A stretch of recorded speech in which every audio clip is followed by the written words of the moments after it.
Nous avons invité donc le professeur Christelle Monville, qui est de l'Université d'Evry et qui travaille sur les thérapies cellulaires pour la rétinite pigmentaire. Alors, le professeur Christelle Monville est enseignante et chercheuse et elle a lancé en 2019, avec l'appui de l'équipe de recherche d'Olivier Gouraud de l'Institut de la Vision, la première thérapie cellulaire en France sur la greffe d'un pansement qu'on peut appeler aussi le patch cellulaire à partir de cellules souches pour la rétinite pigmentaire. Ensuite, nous avons le docteur Cécile Delettre de l'Institut des neurosciences de Montpellier, qui travaille sur la recherche des traitements pour les neuropathies optiques héréditaires. Pardon. Elle a travaillé avec le professeur Christian Hamel, dont sa carrière s'est tournée dans le développement des thérapies des maladies de la vue. Et le docteur Cécile Delettre dirige une équipe de recherche qui s'est spécialisée dans les traitements pour les neuropathies optiques héréditaires. Voilà. Alors, moi, je dirais, et ça, c'est un mot de moi-même, que la recherche appliquée avance à grands pas pour enfin trouver effectivement un traitement. C'est ça qui est important pour nous guérir, pour nos maladies, pour nos affections. Alors, plusieurs projets sont en essai clinique, c'est ça qui est important. Grâce à quoi? Grâce à la thérapie et aux thérapies cellulaires, on va vous en parler tout à l'heure, grâce aussi à la thérapie génique et à l'optogénétique. Vous voyez, on a déjà trois types de projets en fait qui vont nous permettre très rapidement, alors là je suis très optimiste, de vaincre nos maladies de la vue. Donc, les deux chercheuses qui vont vous exposer leurs travaux font partie de notre comité scientifique, du comité scientifique de Retina France. Alors, je vous informe que c'est un comité scientifique qui regroupe quand même une vingtaine de chercheurs de toute la France, de tous les CHU, et qui travaillent effectivement sur des projets qu'on leur propose. Et donc là, effectivement, ça fait deux projets qui sont développés par nos deux chercheuses, et nous sommes très heureux de les accueillir. Alors, des questions, effectivement, suivront cet exposé, des questions que vous avez déjà posées avant, en amont. Et donc, Christelle et Cécile y répondront avec plaisir. Et voilà, donc je vais laisser maintenant de suite la parole à Christelle, au professeur, pardon, Christelle Monville. Bonjour à tous. Merci beaucoup, Monsieur Moser, pour cette invitation. Je suis ravie de pouvoir présenter effectivement les travaux de l'équipe et effectivement ces travaux portent sur donc l'utilisation des cellules souches pour le traitement des pathologies de la rétine, plus particulièrement certains types de rétinite pigmentaire. Et effectivement, je vais vous parler de ce qu'on a développé et de l'essai de thérapie cellulaire qui est en cours. Alors, juste rapidement, mais je pense que ça, vous connaissez par cœur, hein, l'organisation de la rétine telle qu'elle est présentée avec les couches de cellules qui sont très bien organisées. Et moi, je vais me concentrer aujourd'hui sur les photorécepteurs, mais surtout, en fait, sur les cellules de soutien qui sont des cellules épithéliales qui sont situées juste en dessous des photorécepteurs et qui dysfonctionnent dans un certain nombre de maladies, et notamment les rétinites pigmentaires. Alors, ces cellules de soutien, j'ai l'habitude de les appeler les babysitters des photorécepteurs. Pourquoi? Parce qu'elles leur apportent à manger, elles les nettoient, elles font attention à ce que tout se passe bien et pour qu'ils fonctionnent correctement.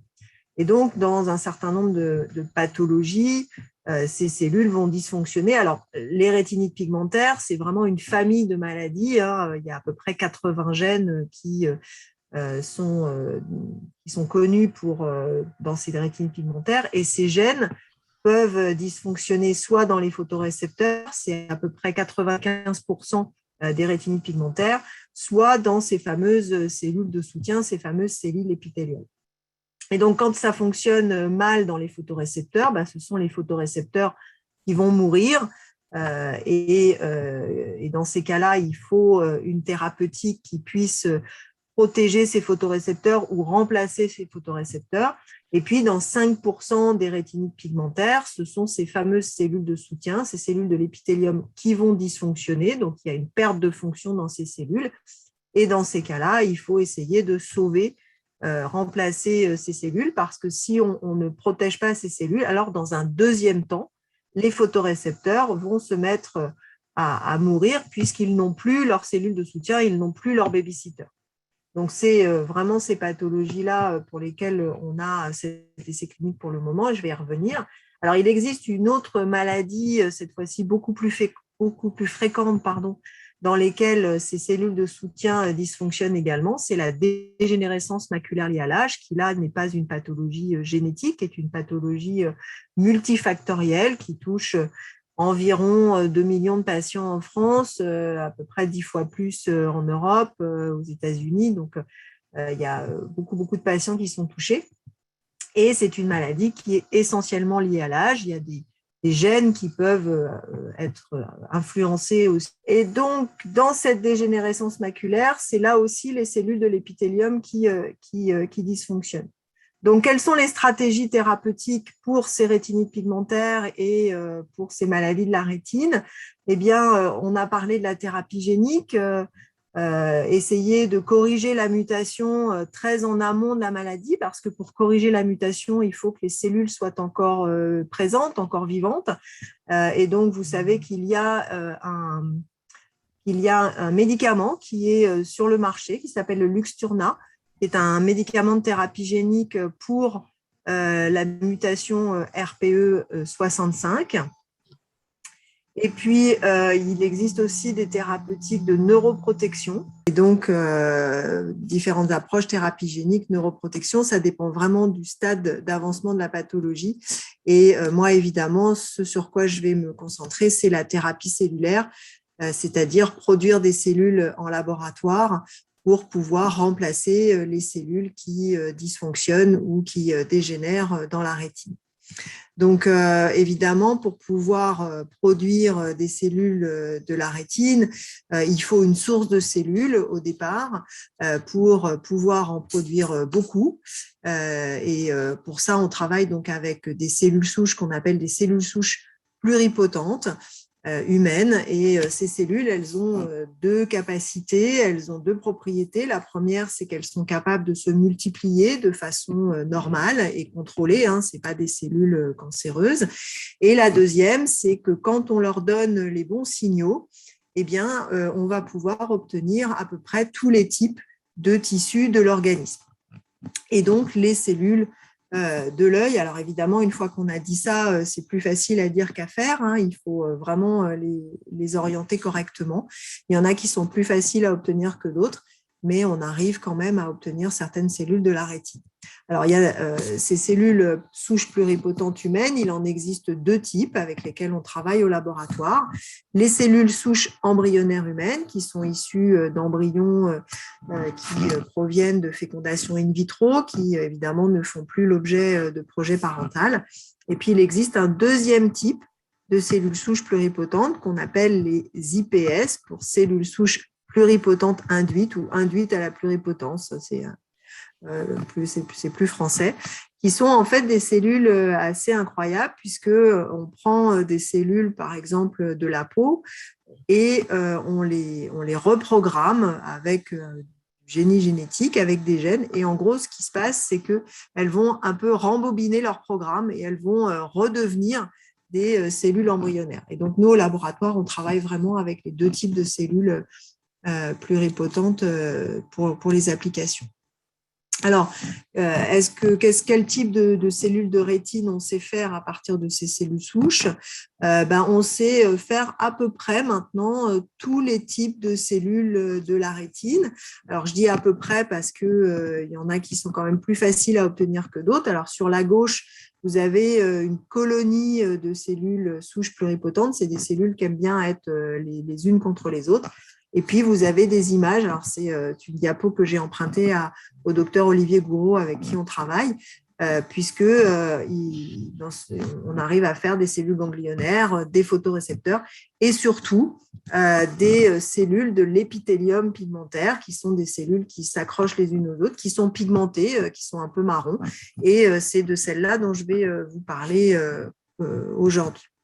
Alors, évidemment, pour faire la thérapie cellulaire des formes de rétinite pigmentaire qui affectent cet épithélium, il faut pouvoir aller chez des patients qui ont une rétinite pigmentaire qui n'est pas trop avancée, qui ont encore des photorécepteurs, puisque l'objectif, c'est de venir mettre ces cellules de soutien, ces fameuses cellules épithéliales, ces babysitters, évidemment, avant que l'ensemble des photorécepteurs ne soient perdus pour pouvoir arrêter la dégénérescence ou essayer au moins de la ralentir. Donc, on n'est pas les seuls dans le monde à faire ces études, ce programme. Il y a des programmes cliniques un petit peu partout dans le monde, aux USA, en Grande-Bretagne, en Israël, mais aussi au Japon, qui utilisent différents types de cellules souches pluripotentes et qui vont aller dans différentes pathologies. La plupart des pathologies qui sont dans ces essais cliniques, c'est la DMLA, la dégénérescence maculaire liée à l'âge, humide ou sèche. Et on est un petit peu les seuls à aller dans des indications de rétinite pigmentaire. Alors, comment est-ce qu'on fabrique notre petit patch, notre petit produit? Eh bien, à partir de cellules souches embryonnaires, on va fabriquer ces fameuses cellules de la rétine, on va les congeler. Donc, on est capable de congeler ces cellules. Alors, cette production, elle a été faite à l'EFS. EFS, c'est l'établissement français du sang, qui est un établissement pharmaceutique à Nantes, qui a les accréditations pour pouvoir préparer des lots cliniques. Et puis, on va aussi utiliser une membrane biologique qui provient de l'Institut de la banque de tissus de l'hôpital Saint-Louis, qui elle aussi est congelée, qui provient de césarienne. Et on va décongeler nos cellules de la rétine, on va décongeler la membrane et on va fabriquer ce petit patch, le laisser en culture pendant 4 semaines de façon à ce que les cellules reforment l'épithélium, qu'elles s'associent, qu'elles s'accrochent les unes avec les autres. Alors, on n'est évidemment pas tout seul dans ce programme. On travaille donc en collaboration avec l'Institut de la Vision, docteur Olivier Bourreau, le professeur Sahel, avec l'hôpital des 15-20, puisque c'est là où est réalisé l'essai clinique, avec l'Institut des biothérapies, l'AFM, qui nous soutient depuis le départ et qui nous aide du côté réglementaire, et puis la banque de tissus de l'hôpital Saint-Louis qui nous fournit la membrane, et le laboratoire Roslin Cell à Édimbourg qui nous a fourni la lignée de départ. Alors, voilà à quoi ressemblent nos cellules. Elles forment comme un maillage, moi j'ai l'habitude de dire un nid d'abeilles. Ce sont des cellules qui sont extrêmement jolies. Là, on les a colorées en rouge et en vert pour qu'elles soient un petit peu plus visibles. Et puis, quand on les met sur la membrane amniotique, eh bien, voilà à quoi ça ressemble. Ça forme vraiment comme une palissade. Et vous avez une photo en microscopie électronique où on peut voir que les cellules sont bien alignées. Elles forment une monocouche, elles sont alignées sur cette membrane et on voit le patch sur la partie à gauche qui est très pigmenté et qui, pour l'instant, est rond parce que notre petit insert de culture dont on se sert pour préparer les cellules, il a cette forme ronde, mais on va recouper ensuite le patch pour pouvoir l'injecter. Alors, voilà une petite vidéo qui montre que ces cellules, alors en blanc, vous avez les noyaux de ces cellules. Alors, évidemment, c'est grossi plusieurs fois pour qu'on puisse voir les cellules. En rouge, on a des marqueurs qui nous démontrent que ce sont bien des cellules de l'épithélium. Et puis, en vert, il y a des petits points verts qui sont en fait des petits bouts de photorécepteurs parce qu'une des fonctions de ces cellules épithéliales, c'est de nettoyer les photorécepteurs en grignotant les petits bouts qui ont été utilisés et donc pouvoir nettoyer ces photorécepteurs pour qu'ils puissent remplacer leur segment externe. Alors, sur cette vidéo, vous avez une vidéo en fait du patch, qui est marron, les cellules sont pigmentées et ça brille un petit peu parce que pour pouvoir manipuler le patch, eh bien, on a enrobé ce patch dans de la gélatine. Alors, évidemment, c'est de la gélatine clinique, mais ça ressemble beaucoup à la gélatine alimentaire. Et on peut découper le patch en rectangle. Donc, c'est un rectangle qui fait 3 mm sur 5 mm, qui a une forme de carte SIM. Pourquoi ? Parce qu'on doit garder l'orientation du patch. Le patch, il a un haut et un bas.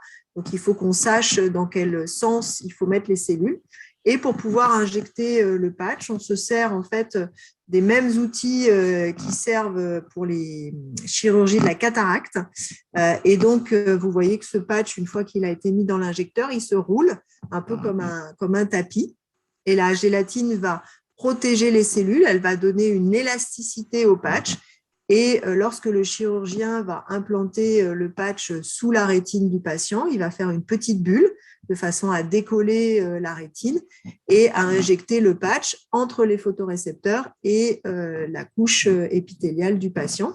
Et donc, lorsque le patch sort de l'injecteur, eh bien, grâce à la gélatine, qui lui donne une propriété élastique, il va se déplier et il va se mettre à plat sous la rétine. Et donc là, c'est ce que vous voyez, le patch se déplie parfaitement bien.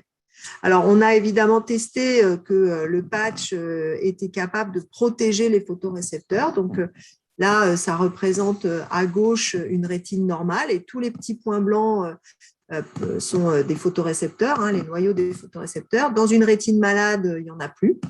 Et dans une rétine dans laquelle on a mis ce patch, alors là, on est chez l'animal, on est chez un modèle de rat, eh bien, on peut préserver les photorécepteurs. Donc, ça montre bien que quand on greffe ce patch suffisamment tôt, on peut protéger les photorécepteurs. Alors, on a évidemment vérifié tout ça dans un modèle un petit peu plus gros, qui est le primate non humain, chez le macaque. Et on voulait vérifier chez ces animaux qu'on était capable de produire le patch à Nantes, de l'emmener jusqu'à Paris dans des conditions correctes, et puis surtout qu'on pouvait faire la chirurgie dans un œil qui évidemment est de taille équivalente à l'œil humain, sans que ça entraîne de lésions ou d'inflammation dans cet œil. Et donc on a fait ça. Alors la logistique est un petit peu lourde, puisque quand on prépare en fait un patch pour un patient ou pour un primate, en réalité, il faut en fabriquer 8 parce qu'il y en a 6 qui vont aller pour le contrôle qualité, pour vérifier que le patch est de bonne qualité, qu'il n'y a pas de problème. Et puis, il y en a 2 qui vont partir pour Paris, chacun dans une petite camionnette, de façon à ce que s'il y a une camionnette qui a un accident, il y en ait toujours un qui arrive à bon port. Et puis, la chirurgie donc, se fait à l'hôpital des 15-20 à Paris, donc généralement le lendemain. Et elle est faite par le docteur Stéphane Bertin, qui est donc chirurgien ophtalmo et qui travaille avec nous d'ailleurs depuis maintenant plusieurs années, et qui a participé au développement du patch, des outils et de tout ce qu'il fallait pour réussir la chirurgie. Alors, voilà le petit patch qui a été découpé quand il arrive au bloc. Alors, évidemment, on a remplacé les ciseaux et les pinces par un système beaucoup plus en accord avec un essai clinique. Donc, c'est un système un petit peu de trépan, de poinçon, en fait, qui permet de découper le patch. Et donc là, vous voyez que le patch a été découpé à cette forme de carte SIM. En fait, il est dans la partie gauche là, du petit moule. Et donc, le chirurgien va prélever ce petit patch et il va l'implanter dans l'œil. Et donc, ici, vous avez en fait une vue d'un fond d'œil chez les primates qui avait été implanté. Et on voit que le patch est parfaitement déplié, parfaitement à plat. Il est implanté dans la région centrale, dans la macula, l'idée étant de conserver la vision centrale. Et on a démontré qu'il était parfaitement stable pour l'instant chez l'animal. Alors, toutes ces études, évidemment, nous ont permis de construire le dossier de demande d'essai clinique. Donc là, on voit le patch qui est parfaitement implanté chez l'animal. Il n'y a pas d'épaississement de la rétine. Il est stable. Et donc, avec toutes les études qui ont duré pratiquement 10 ans, il nous a fallu 10 ans pour avoir toutes les études nécessaires pour vérifier la sécurité, la tolérance, etc.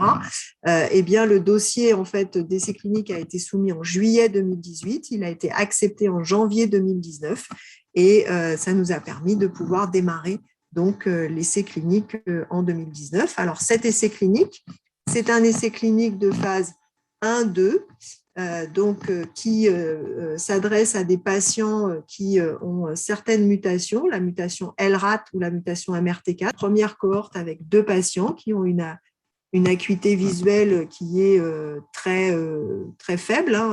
Ces patients voit juste la lumière, il y a une acuité visuelle qui est proche de 0. Et puis une deuxième cohorte de 10 patients dans laquelle l'acuité visuelle est un petit peu meilleure. Et surtout, chez ces patients, on vérifie qu'il reste encore des photorécepteurs puisqu'on doit préserver ces photorécepteurs.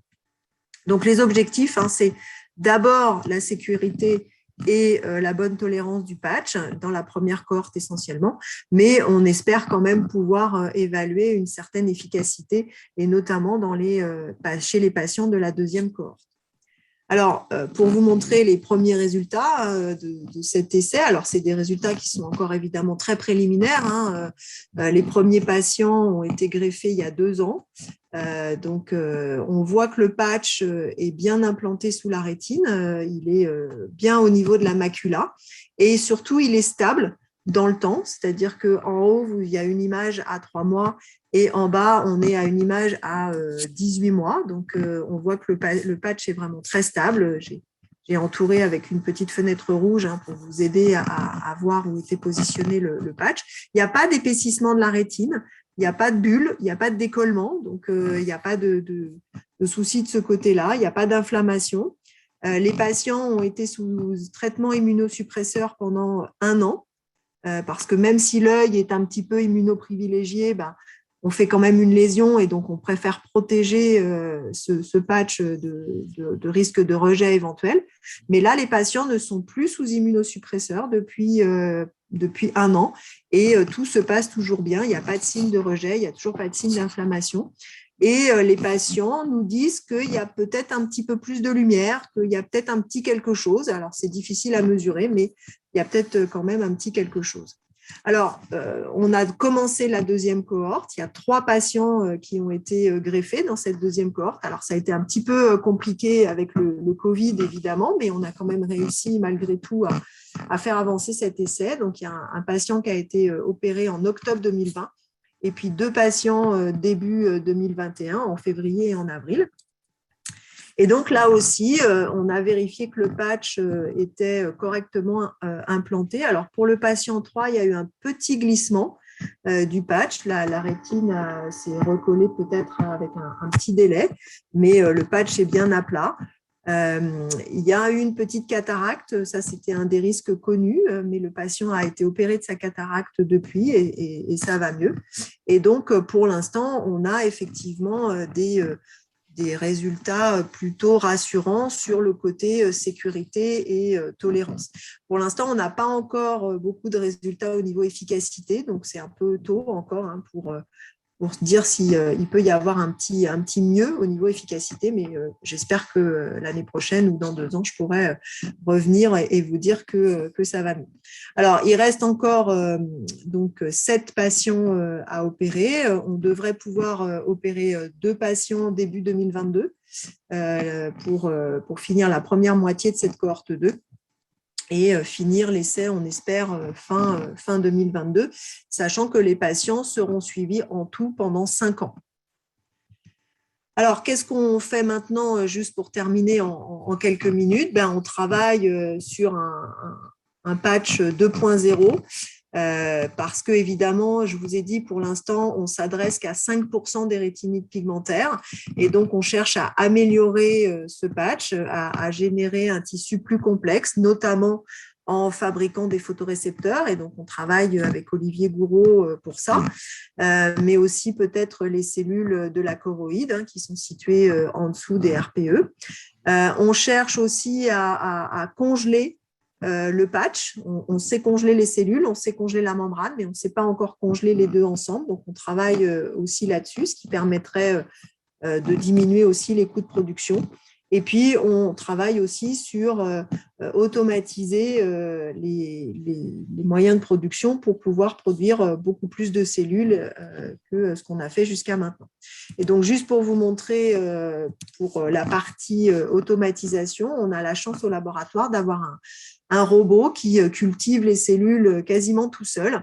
Et on a adapté en fait le protocole pour obtenir ces cellules de l'épithélium sur ce robot de façon à en produire des millions, voire des milliards, et ne pas être limité en termes de nombre de cellules.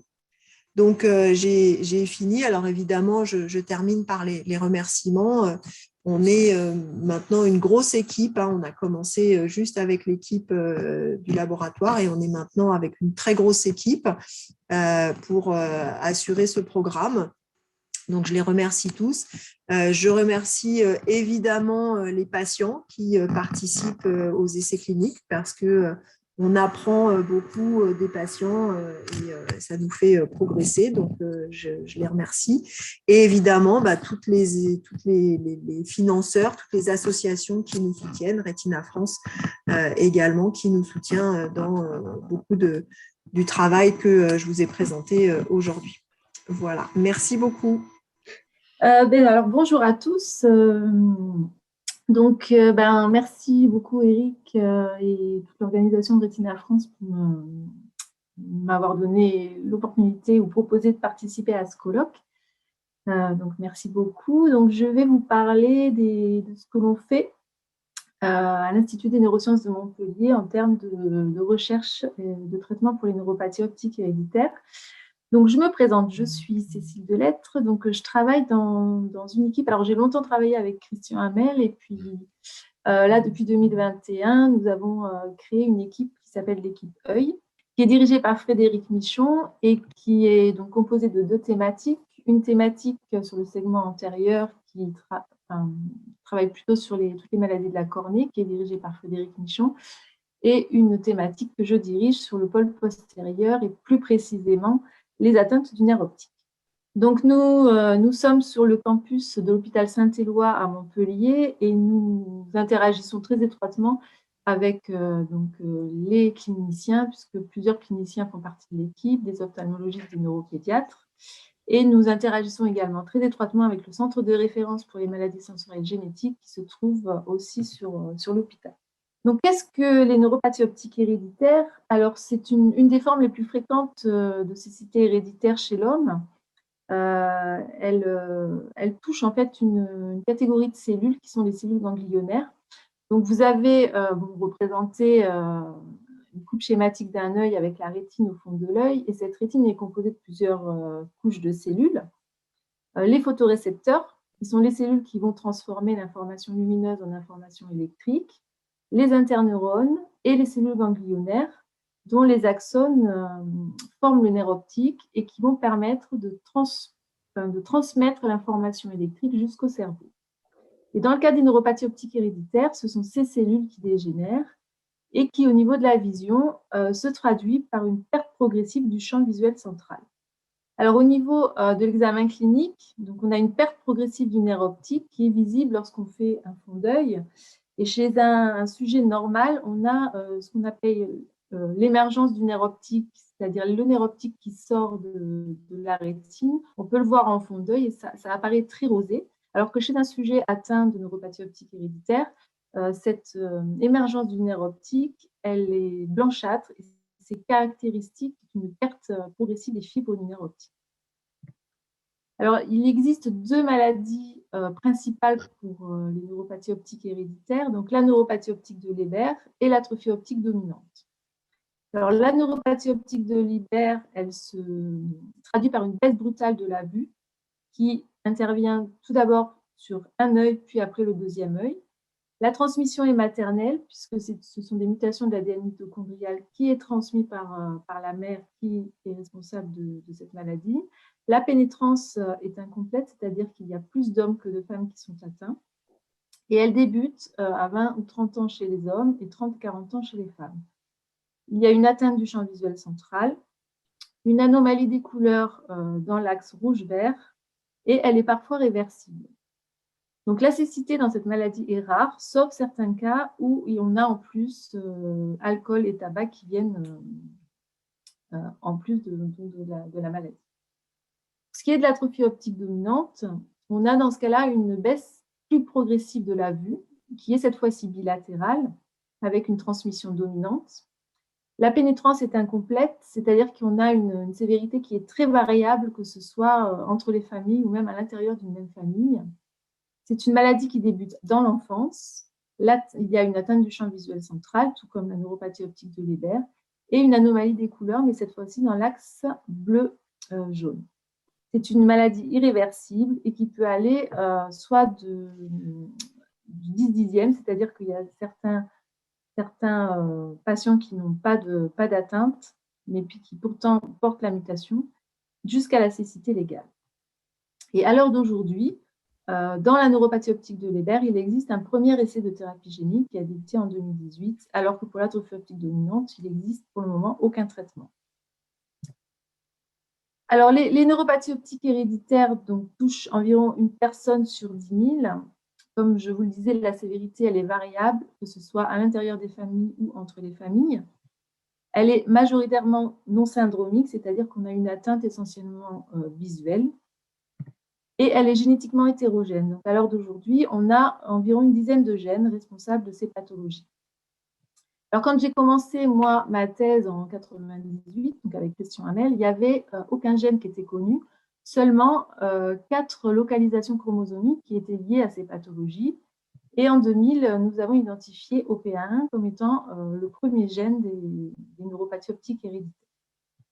Et depuis, il y a donc jusqu'à cette année ou l'année dernière, une dizaine de gènes qui ont été identifiés.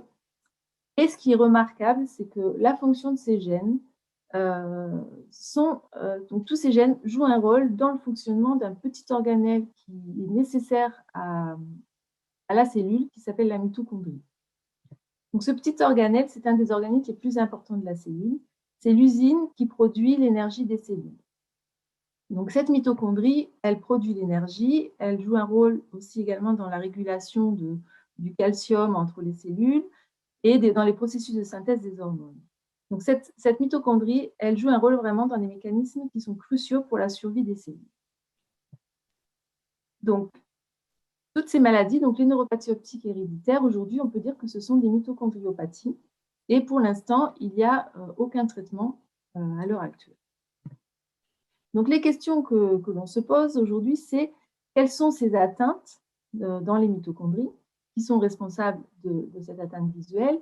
Pourquoi les cellules ganglionnaires sont-elles si sensibles face à ces atteintes mitochondriales alors que toutes les cellules du corps portent la mutation dans cette maladie génétique? Et peut-on envisager des stratégies de traitement? Donc, pour répondre à toutes ces questions, donc, nous avons une stratégie, comme beaucoup de laboratoires, donc, qui part du patient, avec donc, le recrutement des familles au centre de référence pour les maladies sensorielles, et qui va jusqu'aux patients pour lesquels on espère pouvoir proposer un jour des essais cliniques. Et donc, à l'Institut des neurosciences, on développe différents champs d'investigation pour pouvoir arriver jusqu'à ces essais cliniques. Donc, on fait des analyses génétiques à partir, bien sûr, du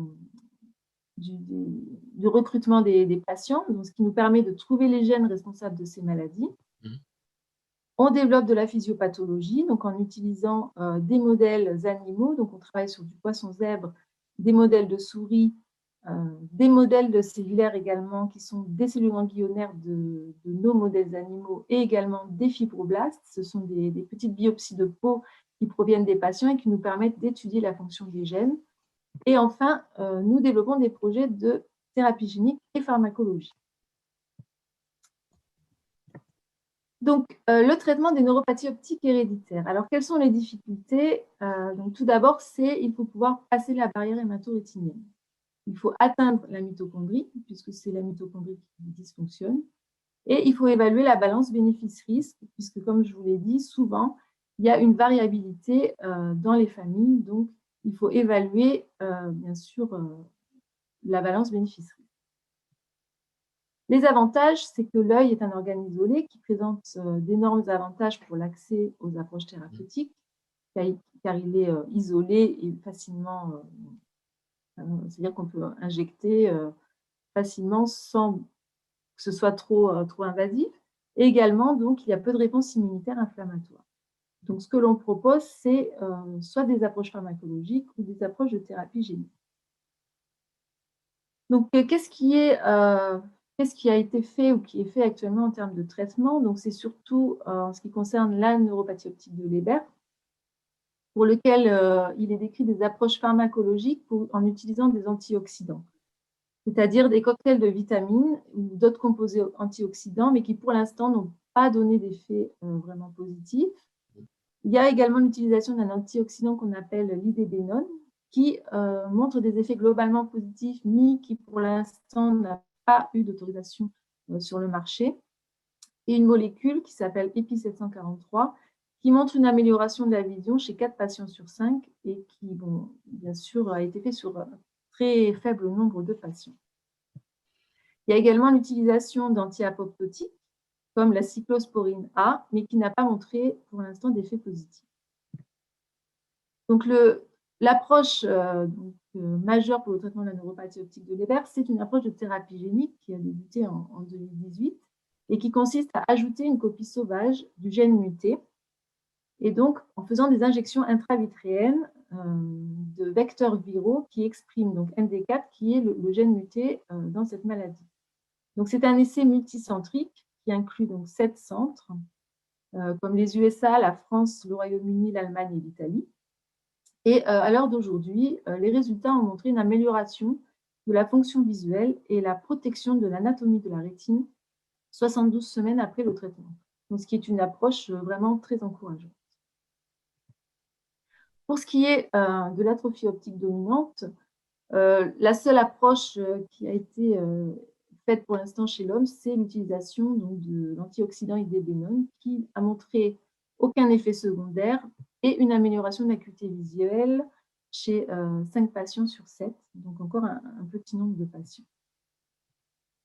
Donc, nous, au laboratoire, on travaille sur 2 maladies principalement de neuropathie optique héréditaire, donc l'atrophie optique dominante, dont je vous ai déjà un petit peu parlé, qui est liée à des mutations dans le gène OP1, et le syndrome de Wolfram, qui est lié à des mutations dans un gène que l'on appelle WFS1. Donc, l'atrophie optique dominante touche une personne sur 25 000. Donc, comme je vous ai dit tout à l'heure, elle se transmet de manière dominante. Il y a une baisse de la quantité d'OP1 et un tiers des patients devient aveugle. Et elle est non associée à une autre atteinte dans 85% des cas. Le syndrome de Wolfram, lui, est un syndrome qui est beaucoup plus rare, puisqu'il touche une personne sur 200 000. Elle se transmet de manière récessive et il y a dans ce cas-là une absence totale de l'expression de la protéine WFS1. Et dans cette maladie-là, il y a plus de 90% des patients qui deviennent aveugles avant l'âge de 20 ans. Et la présentation, elle est syndromique, c'est-à-dire qu'elle associe, en plus de l'atrophie optique, un diabète, et dans 60%, les patients ont une surdité. Alors, on a choisi ces 2 maladies. Pourquoi? Parce que, bon, d'une part, l'atrophie optique dominante est une des plus fréquentes, et d'autre part, le syndrome de Wolfram est la plus sévère, enfin, une des plus sévères. Donc, ça en fait une maladie vraiment modèle pour pouvoir faire des essais de thérapie. Donc, nous avons, pour l'atrophie optique dominante, créé une souris qui qui reproduit une mutation, la mutation la plus fréquente chez l'homme. Et nous avons montré que chez cette souris, elle reproduisait l'atrophie optique, la surdité. Elle avait également des atrophies cérébrales, une myopathie et des neuropathies périphériques. Donc, en fait, cette souris reproduit un syndrome qui est plus sévère que ce que l'on a chez l'homme. Et nous avons décidé de faire de la thérapie génique, donc des injections intravitréennes dans les yeux de ces souris en apportant une copie normale du gène OP1. Et nous avons pu mettre en évidence que, donc là sur le petit schéma, on a donc, ça mesure en fait la réponse de la rétine face à des flashs lumineux. Et lorsque la souris n'est pas traitée, la réponse est beaucoup plus lente, alors que chez des souris traitées, on revient à une réponse qui est quasiment aussi rapide que chez les contrôles. Donc, en faisant donc, ces essais de thérapie génique, on est capable de prévenir la perte des cellules ganglionnaires de la rétine et de rétablir une électrophysiologie rétinienne à un niveau normal. Pour ce qui est du modèle WFS1, donc nous avons également travaillé sur un modèle qui, lui, donc, est un modèle récessif, c'est-à-dire qu'on a éliminé la totalité du gène WFS1 Et chez cette souris, on a montré qu'elle développait une atrophie optique, qu'elle développait également un diabète et de l'anxiété.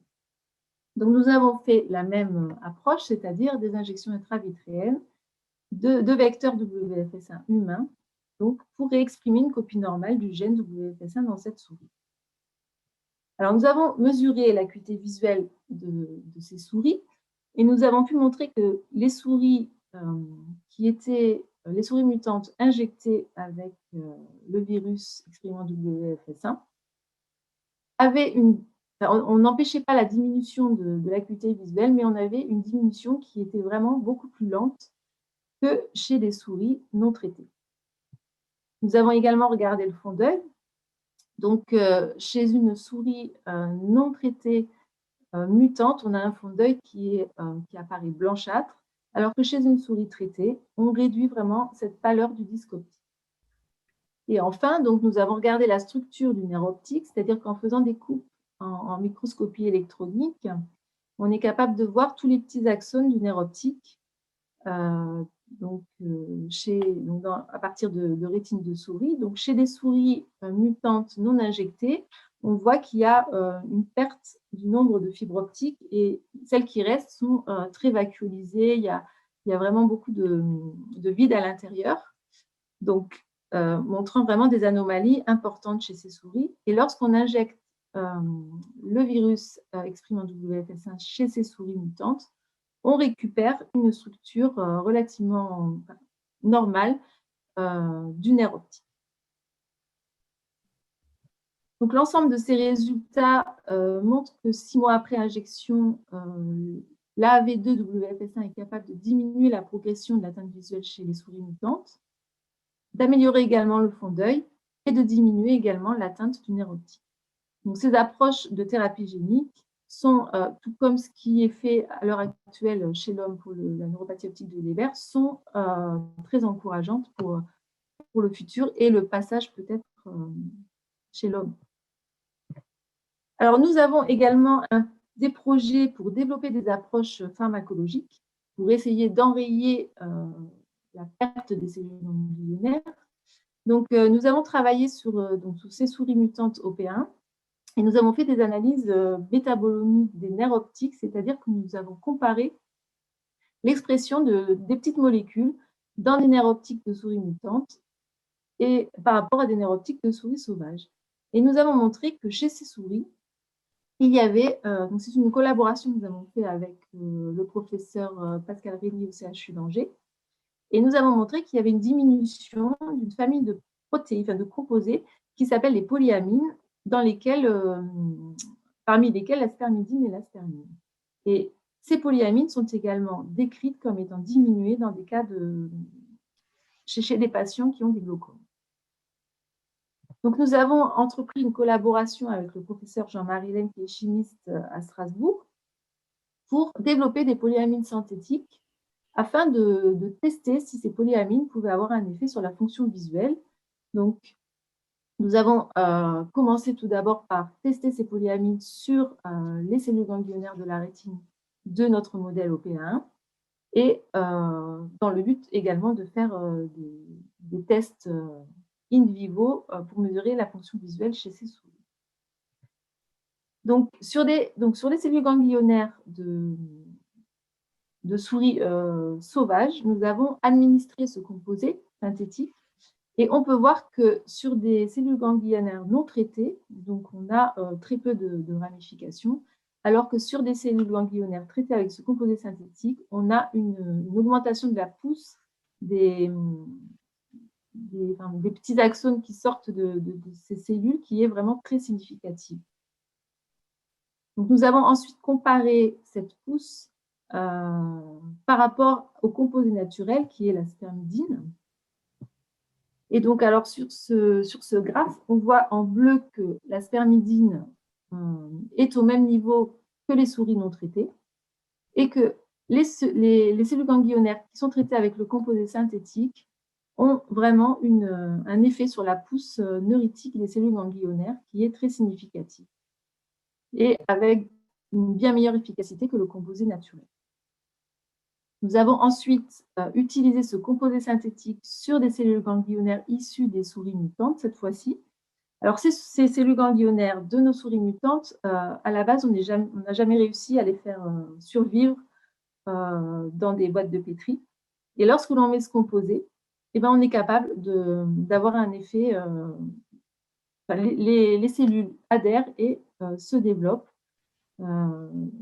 presque comme des souris contrôle. Donc, on a vraiment là une confirmation des effets neuroprotecteurs de ce composé sur des cellules ganglionnaires mutantes.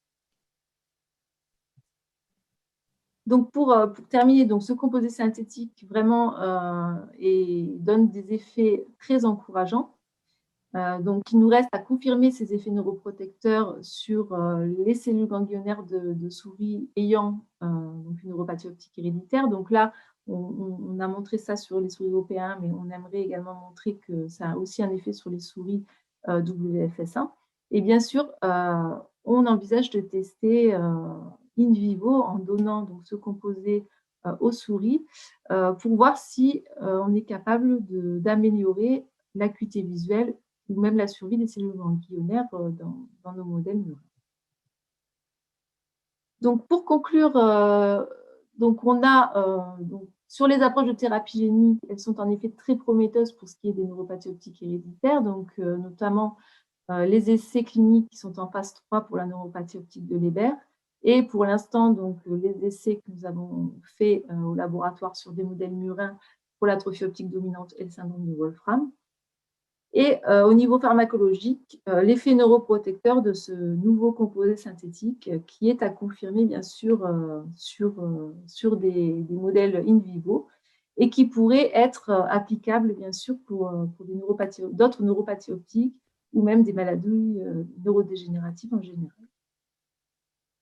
Donc pour terminer, je voudrais remercier bien sûr toutes les personnes qui ont participé à ces travaux et en particulier Christian Hamel qui a vraiment été à l'origine de en tout cas de toutes les discussions qui ont permis l'émergence de tous ces projets. Bien sûr, nos collaborateurs, les familles qui ont participé dans tous les domaines et bien sûr les associations et en particulier Retina France qui a soutenu plusieurs de ces projets depuis un certain temps. Voilà. Je vous remercie beaucoup pour votre attention. Merci docteur Delettre pour cette belle présentation et effectivement un petit hommage aussi au professeur Hamel qui est resté pendant des années dans notre comité scientifique et qui nous a soutenus très très longtemps d'ailleurs en répondant à nos questions, en participant à nos colloques. Vraiment c'était bon, voilà. Mais effectivement la vie passe aussi. Merci. Bah, écoutez, un très grand merci d'abord pour ces explications et ces présentations qui sont très claires. Juste une petite question par rapport à tout ça.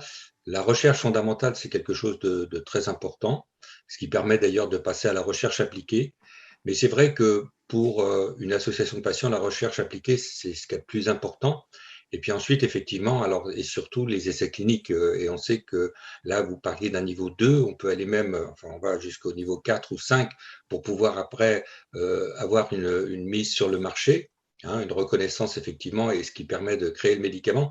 Et c'est vrai que la question, c'est de se dire, mais finalement, quand on parle de DMLA, quand on parle de rétinite pigmentaire, est-ce qu'il y a vraiment là actuellement des projets qui sont presque à aboutir en essais cliniques niveau, par exemple, 3, 4, voire 5. Est-ce qu'il y a quand même des essais cliniques en cours pour nos maladies? Voilà, c'était un petit peu la question que je voulais poser.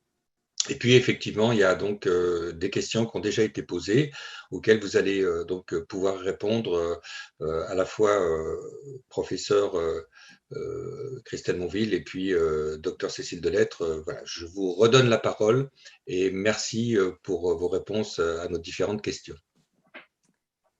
Alors, peut-être pour la mise sur le marché, je peux démarrer, puis Cécile, tu compléteras.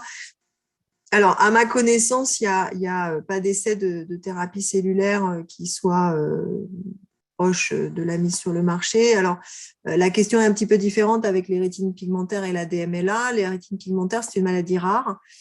Donc, avec notre essai, si les résultats sont positifs, c'est toujours un petit peu la même chose, on a une chance peut-être d'avancer un petit peu plus vite parce que le nombre de patients étant limité, on ne doit pas forcément passer par toutes les phases d'un essai clinique classique. Alors, ce qui n'est évidemment pas le cas avec la DMLA, puisque avec la DMLA, là, c'est une maladie beaucoup plus fréquente et donc on sera obligé de passer par un essai de phase 1-2. Alors, ce qu'on espère quand même, c'est s'appuyer sur l'essai qu'on est en train de faire pour faire un pivot vers la DMLA, puisque on devrait pouvoir utiliser le même produit pour la DMLA et donc peut-être avancer un petit peu plus vite de ce côté-là. Alors, je vais peut-être laisser la parole à Cécile pour la partie thérapie génique et voilà, les approches même de neuroprotection. Pour ce qui est des neuropathies optiques héréditaires, pour l'instant, il n'y a pas vraiment de mise sur le marché, mis à part là, pour la neuropathie optique de Leber, l'essai clinique en thérapie génique. Il n'y a pour l'instant pas de mise sur le marché à grande échelle, comme ça peut être pour le Luxturna, pour les rétines pigmentaires. D'accord. Et alors, en thérapie cellulaire, pour les neuropathies optiques, c'est encore moins évident, puisque bon, le challenge, c'est quand même de reconnecter le nerf optique avec le cerveau et les différentes connexions. Donc, ce qui est, même si on est capable maintenant de faire, comme le disait Christelle, des cellules ganglionnaires à partir de biopsies de peau, on n'est pas encore capable de restaurer un nerf optique fonctionnel pour l'instant. Merci. Merci pour ces réponses qui sont très claires encore une fois. Et voilà, puis je vous invite à répondre aux quelques questions qui vous ont été posées par écrit, par mail. Voilà, je vous laisse la parole. Alors, je peux commencer. Alors, du coup, il y avait la question d'appliquer la thérapie cellulaire pour les neuropathies optiques héréditaires. Alors, j'ai un petit peu de répondre pour l'instant. Alors, bon, Christelle, si tu as des infos, bon, pour l'instant, à ma connaissance, il n'y a pas vraiment, grand-chose qui peut être envisagé. Alors, on commence à savoir aussi qu'il y a les cellules de Muller, qui sont les cellules un petit peu nourricières des cellules ganglionnaires qui pourraient se reprogrammer en cellules ganglionnaires. Donc, on pourrait agir sur ces cellules-là pour essayer de, sans directement rajouter des cellules, les faire devenir des cellules ganglionnaires. Mais pour ce qui est de la thérapie cellulaire dans une neuropathie optique héréditaire, on est quand même assez loin et puis effectivement, quelque chose qui est un petit peu compliqué, c'est que les cellules ganglionnaires, elles doivent aller projeter vers le cerveau. Et donc, faut qu'elles trouvent leur chemin et qu'elles aillent assez loin pour trouver la bonne cible, ce qui augmente un petit peu la difficulté aussi de la thérapie cellulaire ganglionnaire. Alors, il y a des équipes aux États-Unis qui travaillent sur des approches de thérapie cellulaire. Mais c'est vrai que les challenges sont assez importants de ce côté-là. Et alors, moi j'avais une deuxième question par rapport au glaucome.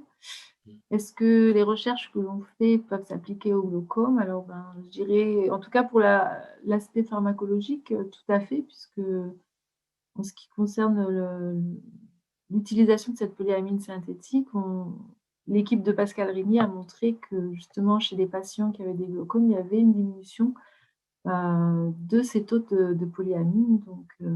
Donc effectivement, l'utilisation de ce composé pourrait être tout à fait applicable dans les cas de glaucome. Alors moi, j'avais une question sur la combinaison thérapie génique, thérapie cellulaire. Alors effectivement, pour l'instant, à ma connaissance, il n'y a pas, c'est pas encore en essai clinique, mais il y a effectivement des travaux, et notamment chez Olivier Gouraud et Denis Dalcara à l'Institut de la Vision, pour essayer de combiner en fait une approche d'optogénétique, donc de thérapie génique pour transformer des cellules en cellules photosensibles et ensuite les greffer à partir de cellules souches. Donc l'idée, ça serait voilà, de corriger éventuellement des cellules puis de les greffer après. Donc voilà, ça c'est une possibilité. Ça dépend encore effectivement toujours du stade de la maladie, de quel type de la maladie. Alors j'ai pas mal de questions là, je vois sur le chat aussi sur la maladie de Stargardt. La maladie de Stargardt, il y a un essai clinique avec un peu la même approche aux États-Unis qui a démarré il y a maintenant un petit moment, en 2014. Le problème de la pathologie de Stargardt, c'est que les mutations, en fait, elles sont surtout sur les photorécepteurs. Donc, ce n'est pas forcément une approche pour cette mutation avec les cellules épithéliales. Voilà. Mais il y a eu quelques patients Stargardt qui ont été traités avec un patch un peu équivalent. Alors, pas un patch d'ailleurs, des cellules qui étaient mises en suspension, mais avec une approche un peu équivalente. Voilà. Et alors, j'avais une question pour comment est-ce qu'on rentre dans les essais cliniques. Ce sont les médecins qui décident. Moi, je ne suis pas médecin, je suis biologiste de formation. Donc, on s'appuie sur évidemment les centres d'investigation clinique. Nous, on travaille avec l'hôpital des 15-20, mais il y a voilà, des centres à Montpellier, à Nantes, dans différentes régions de France qui voient les patients. Et évidemment, en fonction des essais cliniques, les critères d'inclusion peuvent être un petit peu différents. Nous, donc, pour notre essai, il faut avoir les deux mutations, enfin une ou l'autre mutation dont j'ai parlé, donc LRAT, MRTK, c'est vraiment mutation dépendant pour l'instant. Pour l'instant, c'est des patients qui ont entre 18 et 65 ans, parce que comme il y a un traitement immunosuppresseur d'1 an, il faut des patients qui soient plutôt en bonne santé. Et ensuite, il y a des critères d'acuité visuelle, etc. Donc, c'est vraiment les médecins. Donc, je vous invite à vous rapprocher de votre ophtalmo traitant et éventuellement. Alors après, je prends aussi par email ou aller dans les centres de référence qui vous indiqueront quels sont éventuellement les essais en cours et quels sont les critères pour rentrer dans ces essais cliniques. Donc voilà. Et je regardais quelles sont les autres pathologies en cours d'essai. Alors, je n'ai pas forcément toutes les pathologies en tête, mais il y a la DMLA, il y a donc la pathologie de Stargardt, il y a une neuropathie de Leber. Et puis, il y a d'autres mutations qui sont à l'essai, mais je n'ai pas la liste forcément en tête. Voilà, je crois que dans les questions que j'avais, c'était tout. Alors, on me demande si les patchs seraient adaptés à des colobomes choriorétiniens.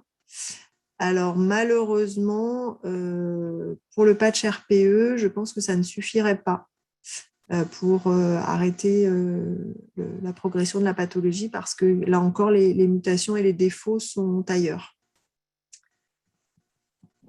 Voilà, je ne sais pas si Cécile, toi, tu as quelque chose à rajouter sur cette approche. Mais... C'est bon. Peut-être une dernière réponse à une question ou est-ce que voilà, c'est... Alors, il y a des questions sur le Luxturna. Alors, le Luxturna, en fait, c'est une approche de thérapie génique. Donc, c'est un médicament. Il a une mise sur le marché, ce Luxturna. Mais c'est pour les patients qui ont une mutation sur un gène bien spécifique qui est RPE65. Donc, là aussi, c'est très gène spécifique. Et ça ne s'adresse pas à d'autres types de rétinite pigmentaire. Très bien. Merci, en tout cas, merci pour ces réponses qui sont très, très claires. Merci Cécile, merci.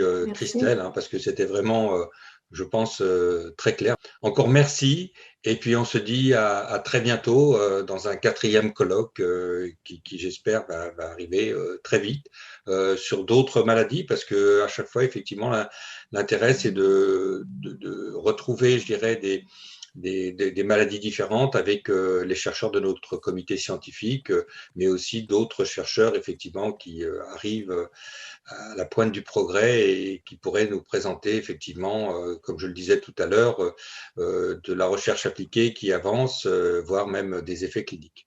Merci, et puis à très bientôt. Merci. Merci. Au revoir. Merci à tous. Bonne soirée.